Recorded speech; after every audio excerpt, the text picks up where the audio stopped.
El Estado es un concepto complejo. Definitivamente sus funciones las conocemos todos. Es el responsable de hacer valer nuestros derechos, de recaudar impuestos y de hacer válidos nuestros reclamos. Pero en el momento que tratamos de explicar la diferencia entre Estado, gobierno o nación, el asunto se complica. El Estado no es un objeto, pero tiene un carácter concreto. No es un simple aparato, pero dispone de mecanismos. No es el gobierno, pero lo comprende. Pero entonces, ¿qué es y qué no es el Estado? El Estado mexicano aceptó su reforma. El Estado es la forma como se organiza una sociedad desde el punto de vista político, económico y social. El Estado actual es una institución, un conjunto de instituciones. El Estado mexicano es juzgado. Y el Estado depende de las correlaciones de fuerza que existen en cada momento de la historia entre las distintas clases sociales.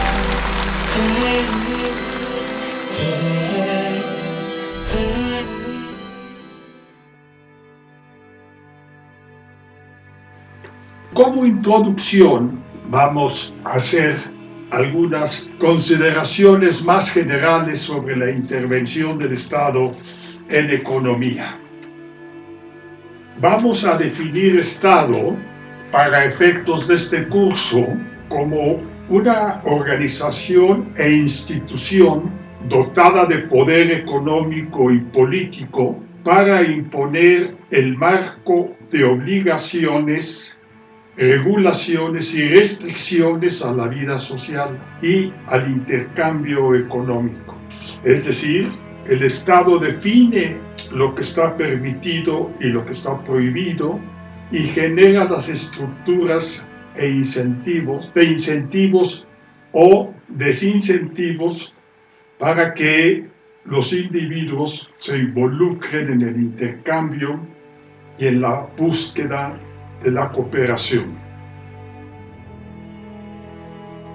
A pesar de la importancia que tiene el Estado en la economía, siempre ha estado presente.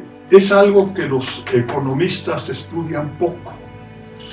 Lo dejan, por lo general, a los filósofos, estudiosos de ciencia política o del derecho. Pero los economistas como tales no lo estudian. Y esto es lamentable porque sí es algo que es fundamental.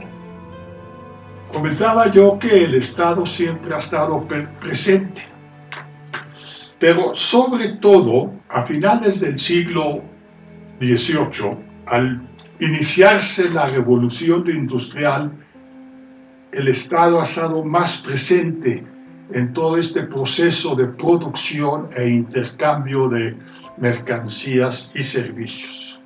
Y junto con la expansión de la intervención del Estado durante la Revolución Industrial, empezaron a establecerse todo un proceso que asumió el Estado de comunicaciones y transporte para que pudieran movilizar las personas y las mercancías, trenes, barcos, en fin, telégrafos.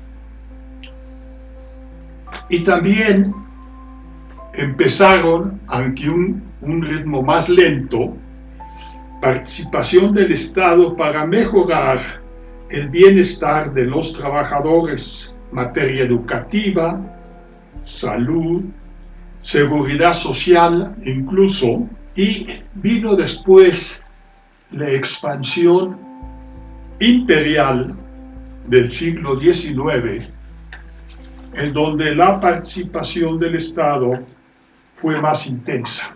Esta participación del Estado tuvo ya en el siglo XX momentos de mayor intensidad.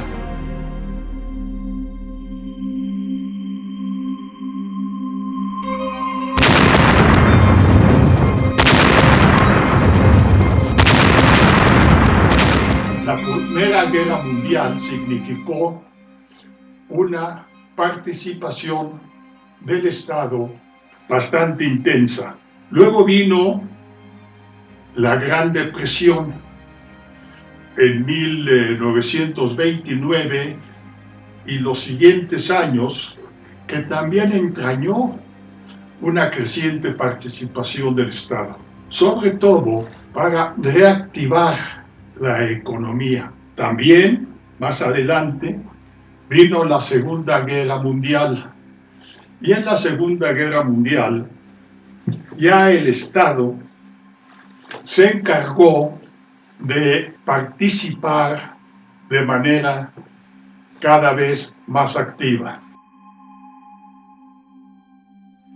Después de la Segunda Guerra Mundial, se fue estableciendo en muchos países lo que se llamó posteriormente el estado de bienestar, que entrañaba dotar a la población que había estado luchando durante el conflicto armado de los bienes sociales fundamentales en materia educativa, en materia de salud y de seguridad social, incluso en algunos casos en materia de vivienda. Esta intervención del Estado se intensificó aún más durante la llamada Guerra Fría, pues competían en aquel entonces los países socialistas frente a los capitalistas, y ello entrañaba competencia y mayor participación del Estado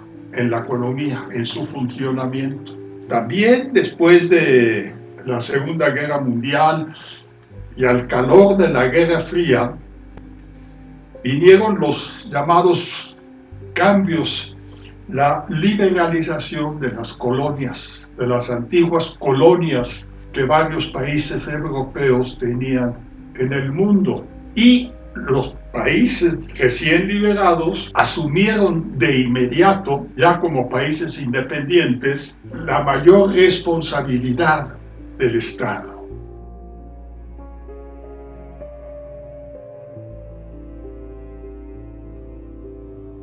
El Estado tiene distintas responsabilidades y tiene que atenderlas. Las más generales tienen que ver, que son las llamadas responsabilidades genéricas, tienen que ver con preservar la integridad territorial, defender la soberanía y, en tercer lugar, garantizar la convivencia pacífica y establecer para ello un sistema normativo y vigilar que se cumpla.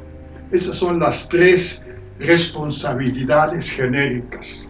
También, a finales del siglo XIX y desde luego a lo largo del siglo XX, los estados han asumido funciones sustantivas, junto con las tres genéricas, funciones sustantivas que son la primera, la promoción del desarrollo económico, mayor ingreso y mayor bienestar. En segundo lugar, mejorar la asignación de los recursos. En tercero, mejorar la distribución del ingreso. En cuarto lugar, procurar el pleno empleo de las personas y de los equipos. También procurar la estabilidad de los precios y garantizar finalmente el cumplimiento de los contratos, derechos de propiedad y regular el funcionamiento y marcha de la economía.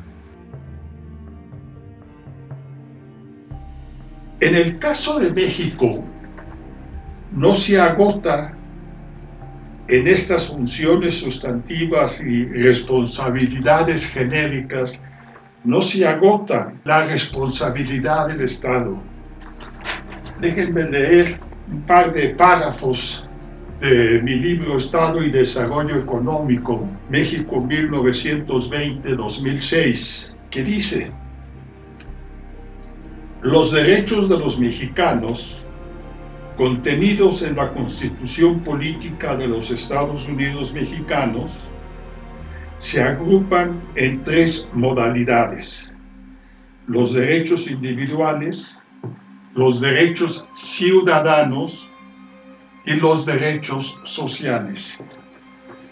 Similares a los de otras organizaciones políticas democráticas, los derechos individuales y los derechos ciudadanos no fueron novedosos cuando se escribió y se promulgó la Constitución mexicana en 1917, pues establecen, como existían en otros países en sus respectivas constituciones, establecen las garantías de la integridad espiritual y física de las personas, así como el ejercicio de la libertad, y organizan el método para lograr y ejercer el poder.